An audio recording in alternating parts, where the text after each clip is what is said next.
want to answer one simple question. What is the most realistic military portrayal on screen today? Now I'm sure you're asking, who is this? Well, I served for a fair number of years in the army. Hoo-ah! Congratulations. Where I both deployed and lived overseas. As you can probably tell from my accent, it was with the British military. As always, I'm interested to hear your take too, so whether you agree or disagree, let me know down in the comments. Now I think the answer most people are expecting is Band of Brothers, but for me this isn't the case. The most accurate portrayal is Generation Kill. It's a show barely anyone talks about. I'd even go so far to say it is so accurate it's probably a tad inaccessible to anyone who doesn't have prior military experience. So what is Generation Kill about? It's a HBO miniseries that aired back in 2008 and basically follows a Marine Recon Battalion as they move from Kuwait into Iraq to Baghdad as part of the 2003 invasion of Iraq, or as I like to describe it, Generation Kill is a musical about a road trip. Mama, don't let your babies grow up to be cowboys. God damn it, Ray! The show is based off the book of the same name by Rolling Stone journalist Evan Wright, who embedded with the battalion throughout the events of the invasion. Also, don't let Wright's Rolling Stone credentials fool you. It frankly had a more credible stable of journalists at this point. Through a mix of dark humour, intense action sequences and poignant moments, it delves into themes of loyalty, leadership and the human cost of conflict, while offering a candid look at the complexities of the Iraq War from the perspective of those on the front line. Before we go further, I think we need to agree what realism means in this context. It's more than just about battle scenes and explosions. I'm talking about the nitty-gritty details, the authenticity of military life, the dynamics of the chain of command, the bearing of characters on screen, the accuracy of uniforms and equipment, and the interactions between the soldiers. So in short, it's about capturing the essence of what service life is like, so the exact opposite of the Hurt Locker. So why is Generation Kill the most realistic portrayal of the military on screen today? Well, the first reason is the authenticity of the source material. For the invasion of Iraq in 2003, the US did something that was pretty unique for the time. It allowed journalists to be embedded with the military units for the invasion. Out of the multitude of reporters, there were 3 that chose Recon, and after a briefing, 2 of the 3 journalists decided they didn't want to kick it with 1st Recon.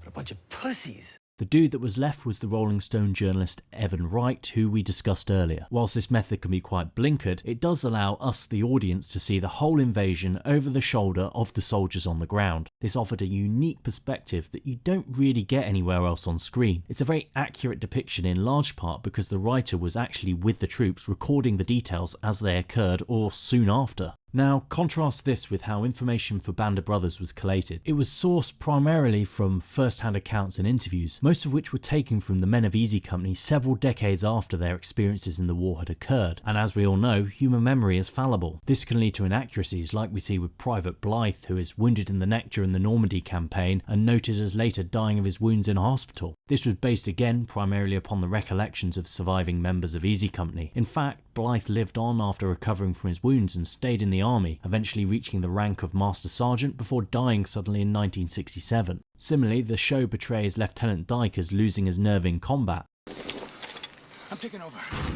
However, in reality, it's more likely he got shot in the shoulder and that was the reason he couldn't continue the attack on Foy. My point is, the method used to gather the information for Generation Kill, while not flawless, results in a portrayal that is considerably more accurate and therefore realistic compared to many other depictions of the military on screen. The next item on my list is the attention to detail, which in my opinion for Generation Kill was pretty on point. The creators paid meticulous attention to detail to the equipment, the uniforms, through to the dialogue and mannerisms of the characters. One example is if we look at what weapon systems individuals are carrying. The recon units were one of the first to get M4s and parasaurs, so folks like the officers such as Lieutenant Vick and the regular support personnel were still rocking their standard M16 in the show, while the recon marines are depicted as carrying M4s. It's little details like this that military guys can really appreciate. But how did they achieve this level of detail? Well, the military advisors were literally the dudes that the show was about. In fact, one of them, Rudy Reyes, even ended up portraying himself in the show whilst also advising.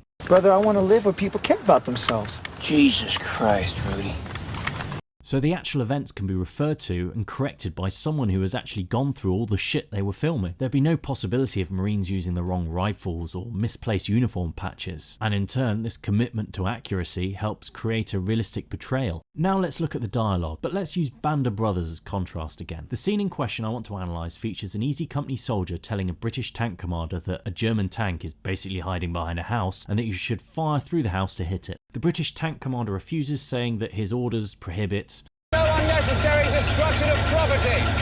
I'm telling you, he's right there. Well, I believe you, but if I can't see the bugger, I can't bloody well shoot him, can I? As far as I can tell, this event never took place. And if an American had jumped on a dude's tank and said, enemy tank 100 yards, centre axis, lone building, the tank commander would have replied with roger that, Wilco, and boom, and that would have been the end of the tank. The dialogue and attention to detail here is just ridiculous, and it takes away from the scene. However, Generation Kill is drawn directly from Evan Wright's observations and interviews with the Marines he was embedded with. The military advisors on the show then further ensured it was authentic. The dialogue is un-Hollywoodized, featuring the unfiltered use of slurs, military jargon, graphic homoerotic passages and explicit diatribes. Such invective exchanges are a fundamental part of the military. No one gets offended, this is just how people in the military communicate with each other, where swearing approaches an art form and it acts as a bonding experience. The language used is realistic and nails the military conversations without vilifying anyone, enhancing the viewer's immersion into the world. The next aspect that I want to cover is the tempo. Generation Kill presents a critical examination of specific elements of military culture. There is a lot of downtime in the military, with some short exciting parts. Probably the other portrayal on screen that absolutely nailed this was Jarhead, and like Jarhead, Generation Kill does not feature a ton of action. They both focus on the long downtime where you have to constantly deal with military bullshit. There is no better way to emphasise this than Sergeant Major Sixter's obsession with the grooming standards.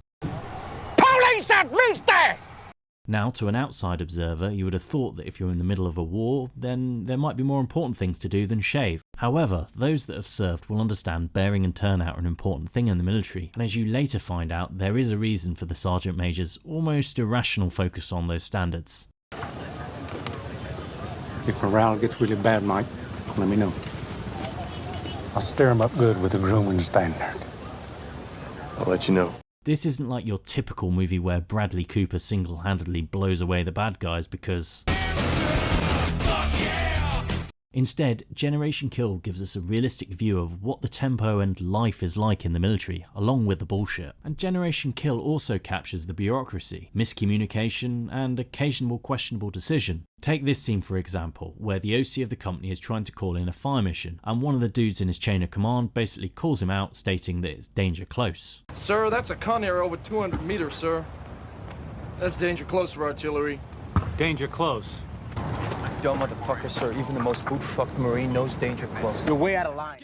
Luckily, a further mistake is made and the OC fucks up the grid zone designators. Hitman has the grid zone designated wrong. There won't be a fire mission. There's a switch, but once our asses get saved by sheer incompetence.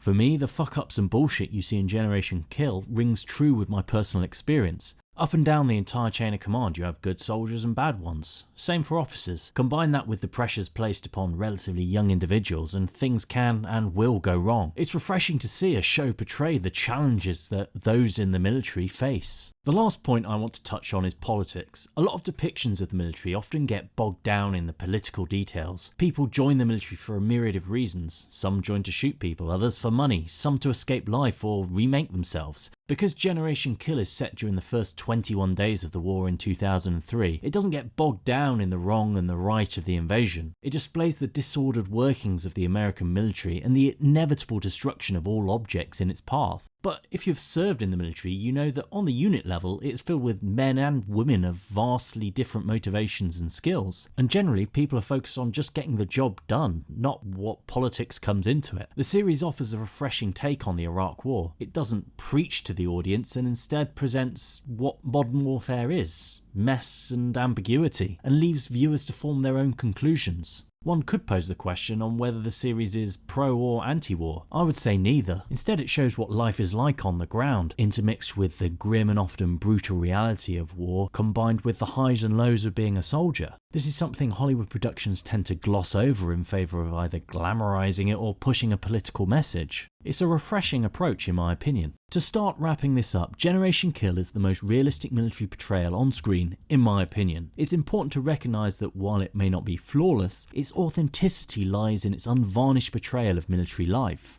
Unlike other depictions such as Band of Brothers, which I might even suggest of the two is the better series from an entertainment perspective, Generation Kill captures the gritty realities of military existence, resonating with those who have served whether in combat or not. Its strength lies in its ability to depict the highs and lows of military service without romanticising or sugarcoating the experience, offering viewers a raw and relatable portrayal of life in uniform, along with the bullshit. I think for some my conclusion might be controversial and for others maybe not. I would be very interested to hear your take down in the comments though. Thanks for listening.